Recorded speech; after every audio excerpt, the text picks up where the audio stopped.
Saudara-saudari, saya yakin beberapa di antara Anda pernah mengalami dan merasakan sendirian, ditinggalkan oleh orang yang disayang, merasa tidak ada yang menemani, tidak ada yang mengerti, dan tidak ada yang mau diajak bersama-sama berbagi. Mau di level apapun, kesepian dan kesendirian bisa terjadi. Bahkan di dalam keluarga pun bisa terjadi seorang istri atau seorang suami merasa sendirian. Tidak pernah digubris, tidak pernah diperhatikan, apalagi didengarkan oleh pasangannya. Menyakitkan. Kami pun, kaum biarawan, kadang-kadang merasa sendirian.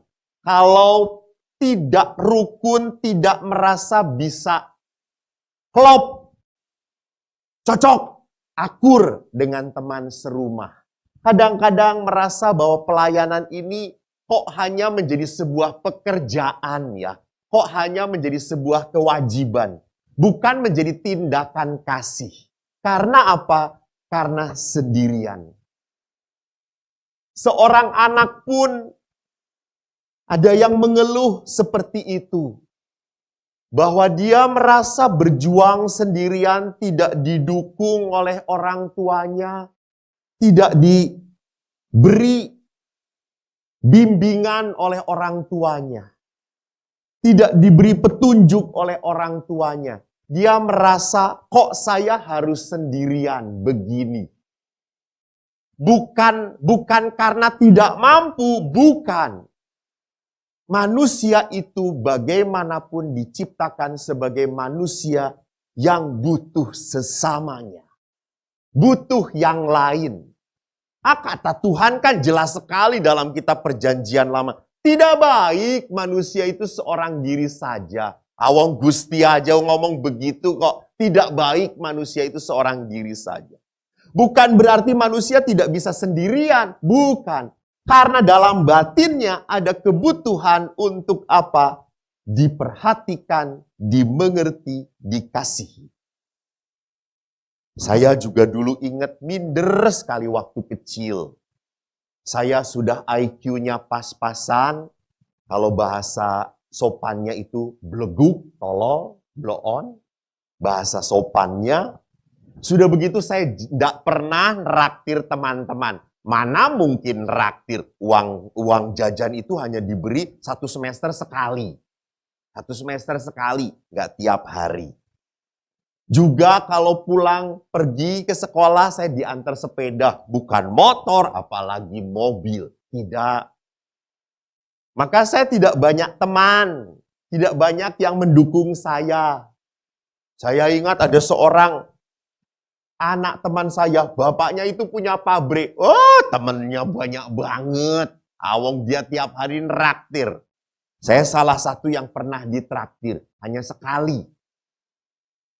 Jadi memang pada saat itu menjadi sendirian itu, menjadi terasing itu adalah pengalaman batin yang tidak bisa begitu saja dihilangkan dalam diri manusia. Sampai bisa terjadi kalau manusia merasa sendiriannya tingkatnya parah, orang itu bisa menginginkan kematian. Karena kesepian. Maka orang kusta tadi dilihat seperti yang sudah kita kenal adalah orang yang diasingkan, dijauhkan, tidak didekati, tidak bisa bersosialisasi.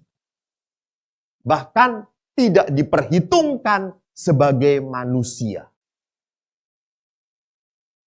Namun apa yang dilakukan oleh Yesus percis terbalik.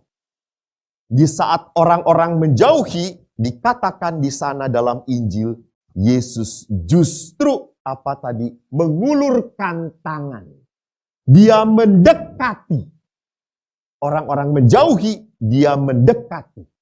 Orang-orang tidak mau menyentuh dia, Yesus menjamah orang itu, menyentuh orang itu. Yesus tidak takut ketularan. Yesus tidak takut disebut najis. Yesus tidak takut diomongin orang.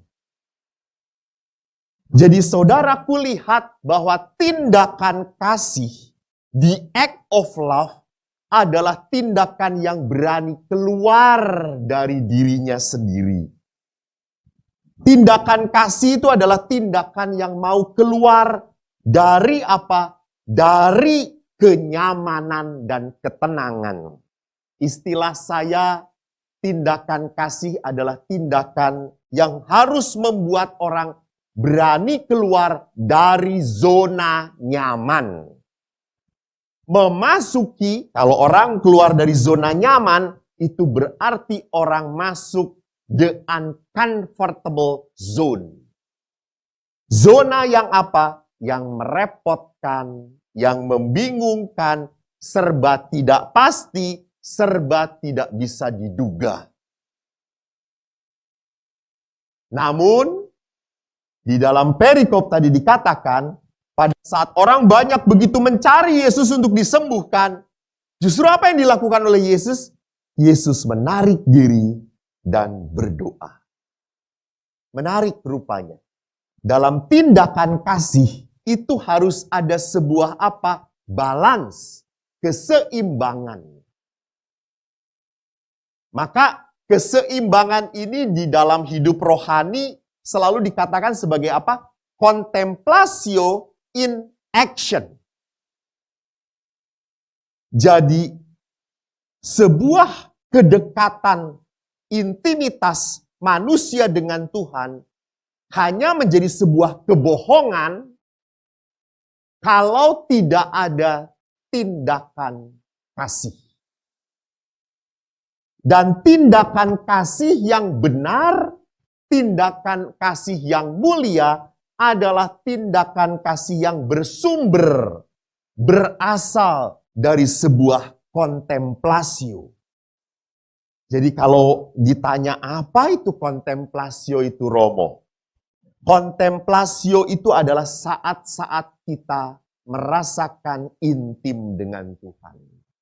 Saat-saat kita mencicipi, bahasanya Agustinus itu, mencicipi manisnya firman Allah. Saat kita untuk apa? Merasa dicintai. Bahasa Yesus, saat kita mereguk air kehidupan. Bahasa Mazmur adalah saat kita dibaringkan di padang rumput yang hijau. Itulah kontemplasi. Jadi kontemplasi adalah sumber manusia untuk berbuat kasih. Maka tindakan kasih yang dilakukan oleh orang yang bersumber dari kontemplasio adalah tindakan berani keluar dari zona nyaman. Justru menariknya adalah apa? Menjadi nyaman tinggal di zona yang tidak nyaman. Nah, ini menarik. Ini kan tindakan apa? Tindakan yang sangat spiritual gitu. Tidak mungkin, itu hal yang impossible orang bisa nyaman di tempat yang tidak nyaman.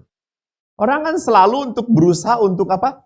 Menghindari ketidaknyamanan. Itu kan sesuatu yang ada di dalam cara pandang kita. Tetapi kalau kita mau memasuki cara pandang Kristus, tadi Yesus akhirnya berani keluar. Bukan Yesus akhirnya berani keluar. Yesus menunjukkan pribadi yang keluar dari zona nyaman. Tidak takut ketularan, tidak takut najis, tidak takut diomongin orang. Dan ia tinggal bergumul dalam ketidaknyamanan. Saudaraku, tindakan keberanian untuk keluar dari zona nyaman, kita harus berani tinggal terlibat dalam zona yang tidak nyaman, namun membawa keselamatan dan kebaikan bagi sesama. Nah, ini yang lebih penting. Jadi pada saat kita tinggal di zona tidak nyaman, bukan hanya berarti saya hanya menderita doang. Bukan. Ini kan jangan membuat penderitaan menjadi konyol gitu ya. Jadi jangan sampai, ya karena saya ini pengikut Kristus, maka saya ini harus belajar menderita. Lalu makan dibuat tidak enak. Minum dicampuri garam. Nah, itu wong gendeng itu namanya gitu ya. Itu orang yang mencari-cari salib gitu ya. Orang tidak perlu berbuat seperti itu pun, namun pada saat ia berani membawa keselamatan dan kebaikan pada orang lain, disitulah tindakan tidak nyaman yang menyelamatkan. Maka Bapak Ibu yang terkasih, saudara-saudariku, marilah kita belajar sedikit demi sedikit untuk melepaskan diri kita. Karena itulah kehidupan. Betapa menyedihkan pada saat saya bertemu dengan seorang bapak, usianya sudah 80 tahun. Sejak muda ia pekerja keras sekali. Ia mencintai keluarganya. Ia aktif di gereja. Ia begitu bersosialisasi. Dan sampai akhirnya di usia 80 ia harus menghadapi kanker dan tidak bisa apa-apa. Sampai mohon maaf, dia berkata hal yang pribadi pun dia tidak bisa lakukan. Dia mengatakan, Romo, saya ke belakang harus dibantu. Saya mandi tidak bisa, saya harus dimandiin. Saya makan pun harus disuapi. Untuk apa saya hidup? Saya hanya menjadi beban.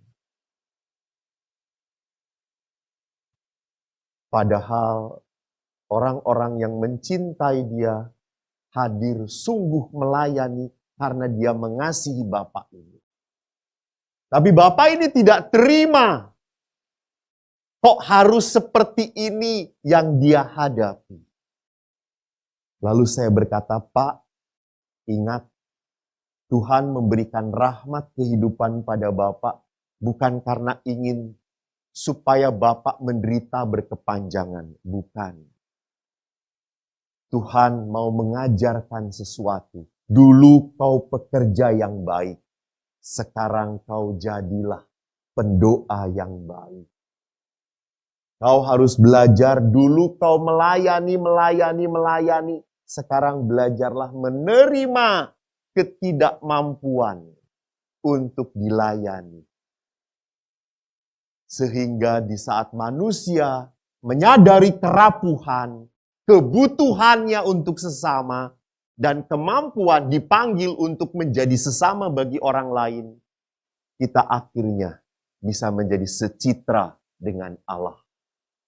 Bapa yang selalu memandang penuh kasih dan berbelas kasih. Hati Bapa selalu tergerak oleh belas kasihan.